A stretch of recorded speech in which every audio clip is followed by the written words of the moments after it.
बिस्मिल्लाहिर्रहमानिर्रहीम। अस्सलाम वालेकुम। मैं हूं असद और आप देख रहे हैं असद इलेक्ट्रिकल। आज की मेरी वीडियो सिर्फ इलेक्ट्रिकल के लोगों के लिए नहीं बल्कि तमाम लोगों के लिए, चूँकि शॉर्ट सर्किट एक ऐसा मसला है जो अक्सर हम न्यूज़ में भी देखते रहते हैं। अक्सर हमारे सामने इस तरह के हादसात होते हैं जिसमें बहुत ज़्यादा जानी और माली नुकसान हो जाता है। तो शॉर्ट सर्किट क्या होता है, ये क्यों होता है, इससे कैसे बचा जा सकता है और शॉर्ट सर्किट की सूरत में, आग लगने की सूरत में हमें क्या क्या करना चाहिए। तो आज की वीडियो में मैं ये सारी चीज़ें कवर करने की कोशिश करूँगा और ये भी कोशिश करूँगा कि आज की वीडियो में मैं टेक्निकल लैंग्वेज की बजाय एक आसान ज़बान में इन सारी चीज़ों को समझाने की कोशिश करूँ। तो सबसे पहले तो हम इस पर बात करते हैं कि शॉर्ट सर्किट क्या होता है। इसके लिए हमें थोड़ा सा करंट का जो फिनोमेना है उसको समझना होगा। आपने देखा होगा अक्सर हमारे घरों के बाहर जो मीटर लगे होते हैं, जिसको हम एनर्जी मीटर कहते हैं, उसमें दो वायर इन हो रही होती हैं और दो वहाँ से आउट हो रही होती हैं। तो वो जो दो वायरें बेसिकली यही हमें चाहिए होती हैं किसी भी रेजिडेंशियल एप्लीकेशन में, यानी कि घरों में इस्तेमाल के लिए, ऑफिस में या कोई शॉप है। और कुछ मीटर ऐसे होते हैं जिनमें चार वायर आ रही होती हैं और चार ही आउट होकर हमारे घर में या इंडस्ट्री में जा रही होती हैं। तो जो दो वायर हैं वो सिंगल फेज सिस्टम कहलाता है, वहाँ पर एक फेज़ और एक न्यूट्रल होता है। और जो चार वायर वाला है उसको हम four wire three phase system कहते हैं, वहाँ पर तीन फेजेस होते हैं हमारे पास और एक न्यूट्रल होता है। तो तीन फेजेस और न्यूट्रल का जो सिस्टम है वो तो इंडस्ट्री में या बड़ी बिल्डिंग्स वगैरह में यूज़ होता है। और सिर्फ घर के लिए अगर हमें चाहिए तो वहाँ पर हमारे लिए दो ही वायर काफ़ी होते हैं, यानी कि एक फ़ेज़ और एक न्यूट्रल। फ़ेज़ जिसको हम लाइव भी कहते हैं, इसका मतलब ये है कि वहाँ पर करंट आ रहा होता है। और न्यूट्रल, यानी कि न्यूट्रल का नाम ही न्यूट्रल इसलिए कि उसमें करंट नहीं होता, लेकिन न्यूट्रल इस मकसद के लिए यूज़ किया जाता है कि जो करंट आ रहा है हमारे पावर स्टेशन से वो उसको वापस पहुंचाया जाए उसी जगह पर।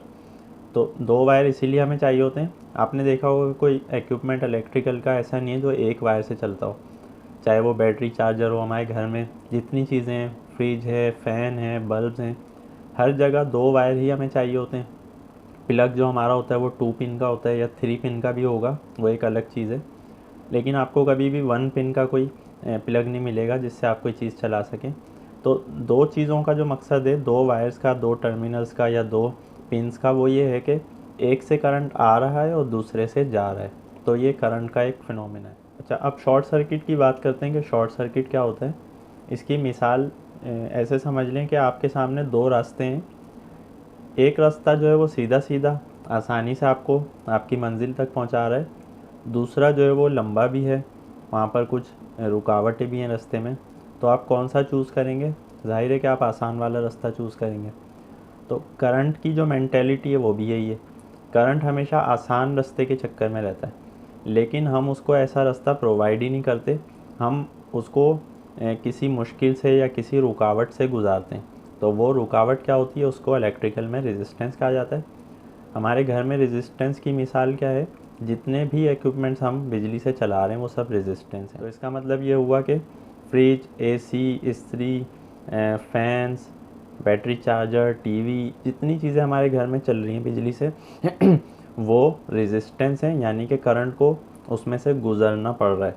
तो ये करंट की विश नहीं है। करंट तो ये चाहता है कि वो शॉर्टकट रास्ते से गुजरे, लेकिन उसको हम शॉर्टकट गुजारने ही नहीं दे रहे, यानी गुजरने ही नहीं दे रहे। हम उसके लिए एक रुकावट पैदा कर रहे हैं और उससे अपना मकसद हासिल कर रहे हैं। मसलन हमने एक बल्ब लगा दिया जो कि फेज़ और न्यूट्रल दोनों वायर उसमें आके कनेक्ट हो गए। तो इसका क्या मतलब है कि अब फेज़ से आने वाला करंट बल्ब से होता हुआ न्यूट्रल से वापस जाएगा, तो बल्ब हमें रोशनी प्रोवाइड कर देगा। ये करंट के रास्ते में एक रुकावट कहलाती है।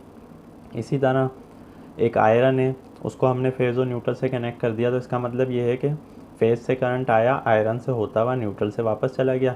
उस आयरन ने हमें हीट प्रोवाइड कर दी जिससे हमने कपड़े इस्त्री कर लिए। तो इसी तरह हर इलेक्ट्रिकल का जो इक्विपमेंट है वो इसी तरह काम कर रहा होता है कि उसको फेज़ और न्यूट्रल दोनों चाहिए ताकि वो उस सप्लाई से ऑपरेट हो सके। तो करंट जो फ्लो होगा वो फेज़ से न्यूट्रल की तरफ फ्लो हो रहा है। लेकिन इसका मतलब ये नहीं है कि करंट अपना जो शॉर्टकट वाला तरीका है उसको भूल गया है। वो उस मौके की तलाश में जहाँ पर भी उसको मौका मिलेगा वो वहीं से गुज़र जाएगा। यानी वो चाहता नहीं है कि मैं इस बल्ब में से या मैं इस्त्री में से या किसी भी लोड के अंदर से गुज़रूं। वो ये चाहता है कि उसको आसान रास्ता मिले, लेकिन वो चूँकि मिल नहीं रहा होता, तो जहाँ पर भी उसको आसान रास्ता मिलेगा वो वहाँ से गुज़रेगा और इसी को हम शॉर्ट सर्किट कहते हैं। तो शॉर्ट सर्किट की डेफिनेशन ये हो गई कि फेज़ से आने वाला करंट बग़ैर किसी रेजिस्टेंस में से गुजरे हुए डायरेक्ट न्यूट्रल से मिल जाए। तो फेज़ और न्यूट्रल का जो आपस में मिलना है उसको हम शॉर्ट सर्किट कह रहे हैं। ये हमारे सिंगल फेज़ सिस्टम में शॉर्ट सर्किट है, और 3 फेज़ सिस्टम में short circuit phase two neutral भी हो सकता है, फेज़ टू फेज़ भी हो सकता है। यानी दो फेजेस का आपस में टकरा जाना या फेज़ और न्यूट्रल का आपस में टकरा जाना बग़ैर किसी रेजिस्टेंस के, इसको हम इलेक्ट्रिकल में शॉर्ट सर्किट कहते हैं। अब सवाल ये है कि शॉर्ट सर्किट होने की सूरत में आग क्यों लग जाती है। तो जितनी भी हमारे घर में, हमने आपको बताया कि जो इक्विपमेंट्स हम यूज़ कर रहे हैं उनकी एक करंट की रेटिंग होती है कि मसलन एक बल्ब है, उसको 1 एम्पेयर का करंट लेना है। तो जब हम उसको फेज़ और न्यूट्रल से कनेक्ट करते हैं तो वो 1 एम्पेयर ले लेता है। तो हर इक्विपमेंट अपनी कैपेसिटी के हिसाब से करंट ले रहा होता है। जब फेज़ और न्यूट्रल आपस में मिल जाते हैं तो वहाँ पर चूँकि कोई रेजिस्टेंस नहीं है, कोई इक्विपमेंट नहीं है, तो वहाँ पर जो करंट की वैल्यू है वो बहुत ज़्यादा बढ़ जाती है, यानी कि हज़ारों में चली जाती है, जिसको कोई भी इक्विपमेंट या वो जो वायर हैं जिनमें हमें करंट को फ़्लो करवाना है, कोई भी चीज़ उसको बर्दाश्त नहीं कर सकती। तो वहाँ पर क्या होता है कि अनलिमिटेड करंट फ़्लो होने की सूरत में एक धमाका होता है, एक स्पार्क होता है, हमारी जो चीज़ें हैं, केबल्स हैं, इक्विपमेंट्स हैं, वो मेल्ट हो जाते हैं और वहाँ पर आग लग जाती है। इस चीज़ को मैं आपको एक बेसिक सर्किट डायग्राम से समझा देता हूँ। आप देख सकते हैं हमारे पास सोर्स है जिसमें फेज़ और न्यूट्रल है। फेज़ से करंट चल के स्विच में जा रहा है। स्विच जब तक ऑफ है तो करंट का फ्लो रुका हुआ है। जब हम स्विच को ऑन करते हैं तो अब ये करंट जो है फेज़ में आ गया, बल्ब में आ गया, और बल्ब से होता हुआ न्यूट्रल के ज़रिए वापस उसी सोर्स में चला गया। तो इस तरह करंट अपना जो पाथ है या जो अपना सर्किट है वो कंप्लीट करता है। अब शॉर्ट सर्किट क्या होगा कि वो बल्ब तो अपनी जगह लगा हुआ है, लेकिन हमने एक वायर फेज़ से न्यूट्रल से मिला दिया, तो यहाँ पर करंट को एक शॉर्ट रास्ता मिल गया फ़्लो होने का। तो अब वो कभी भी उस बल्ब में से नहीं गुजरेगा, वो अब यहाँ से गुजरने की कोशिश करेगा। तो शॉर्टकट को ही हम शॉर्ट सर्किट कहते हैं। तो शॉर्ट सर्किट जब होता है विदाउट रेजिस्टेंस, जब करंट हमारा फेज़ से न्यूट्रल में जाता है तो वहाँ पर करंट की मकदार हज़ारों में बढ़ जाती है, हज़ारों गुना, और वहाँ पर एक धमाका होता है, उससे आग लग जाती है। तो यहाँ पर आपको समझ में आ गया होगा कि जिस तरह इंसानी ज़िंदगी में शॉर्टकट जो है वो नुकसानदेह होता है, इसीलिए कहा जाता है कि आप अगर कामयाब होना चाहते हैं तो कभी भी शॉर्टकट को ना तलाश करें, क्योंकि शॉर्ट रास्ते पे जाकर आप कभी भी कामयाब नहीं हो सकते। कामयाबी के लिए आपको मुश्किल रास्ते से ही गुजरना होगा। तो करंट को भी हम ये चीज़ समझा रहे होते हैं कि उसको किसी चीज़ में से ही गुजरना है, तभी वो हमारे लिए भी यूज़फुल होगा और उसके लिए भी कोई नुकसान नहीं होगा।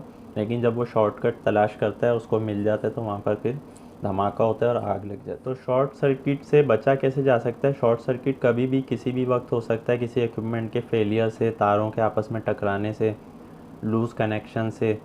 तो शॉर्ट सर्किट से जो प्रोटेक्शन का सबसे अच्छा तरीका है वो है सर्किट ब्रेकर। सर्किट ब्रेकर जैसा कि नाम से ही ज़ाहिर है कि सर्किट को ब्रेक करने वाला। तो सर्किट ब्रेकर का काम यही होता है कि जब भी शॉर्ट सर्किट होगा तो वो ट्रिप हो जाएगा, यानी कि उस कनेक्शन को डिस्कनेक्ट कर देगा, और जितनी हमारी इक्विपमेंट्स चलने वाले होंगे वो सब बंद हो जाएंगे। तो करंट का जो फ़्लो है वो रुक जाएगा। तो सर्किट ब्रेकर ही एक ऐसी चीज़ है, ऐसी डिवाइस है जो हमें शॉर्ट सर्किट से बचा सकती है। तो ये जो सर्किट ब्रेकर्स होते हैं ये मुख्तलिफ़ टाइप्स के होते हैं, मुख्तलिफ़ साइज़ के होते हैं। घरों में छोटे होते हैं, फिर इंडस्ट्री में बड़े ब्रेकर्स यूज़ किए जाते हैं। इनकी एक पूरी एक अलग डिटेल है। और इसी तरह फ्यूज़ेस होते हैं। फ्यूज़ का भी काम शॉर्ट सर्किट से प्रोटेक्शन प्रोवाइड करना होता है। तो फ्यूज़ को बेसिकली सर्किट ब्रेकर ने रिप्लेस कर दिया है। कुछ साल पहले तक फ्यूज़ेस यूज़ किए जाते थे। आपको याद होगा कि हमारे घरों में भी चीनी के बर्तन टाइप के फ्यूज़ लगे हुए होते थे, आज भी यूज़ होते हैं। उनको हम कटआउट फ्यूज़ कहते हैं। तो वो भी यही काम कर रहा होता था, लेकिन सर्किट ब्रेकर मोर रिलायबल है। तो अब सर्किट ब्रेकर आ गए हैं, और अब घरों में भी जो डिस्ट्रीब्यूशन बोर्ड्स होते हैं, आप अगर उसको खोल के देखेंगे तो छोटे छोटे से आपको स्विचेस लगे हुए नज़र आएंगे। बेसिकली वो सर्किट ब्रेकर होते हैं जो कि शॉर्ट सर्किट से प्रोटेक्शन के लिए यूज़ किए जाते हैं। अच्छा, ये तो थी शॉर्ट सर्किट से प्रोटेक्शन। लेकिन अगर शॉर्ट सर्किट हो गया और वहाँ पर आग लग गई तो उस सूरत में हमें क्या करना होता है। सबसे पहली चीज़ तो ये, वहाँ पर पानी डालने की कोशिश ना करें उस आग को बुझाने के लिए, चूँकि मुमकिन है कि सर्किट जो है वो डिस्कनेक्ट ना हुआ हो पूरी तरह से। तो अगर हम पानी डालते हैं बिजली से लगी हुई आग के ऊपर, तो वहाँ पर और ज़्यादा ख़तरा होता है कि हमारी जो आग है वो मज़ीद बढ़ेगी ना कि बुझेगी। तो इसीलिए आपके पास कोई ऐसी चीज़ होनी चाहिए जैसे कि फायर एक्सटिंग्विशर हो गया। अगर वो नहीं है तो आपके पास कम से कम मट्टी होनी चाहिए। तो वो मट्टी आप डाल के तेज़ी से आग पे काबू पाने की कोशिश कर सकते हैं।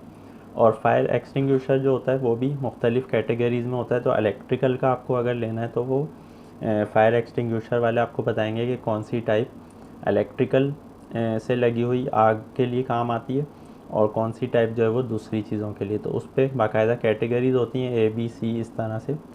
तो इलेक्ट्रिकल वाली जो टाइप है वही आप इलेक्ट्रिकल शॉर्ट सर्किट की सूरत में लगी हुई आग के लिए यूज़ करेंगे। तो उम्मीद है आज की वीडियो में आपका काफ़ी कॉन्सेप्ट क्लियर हो गया होगा।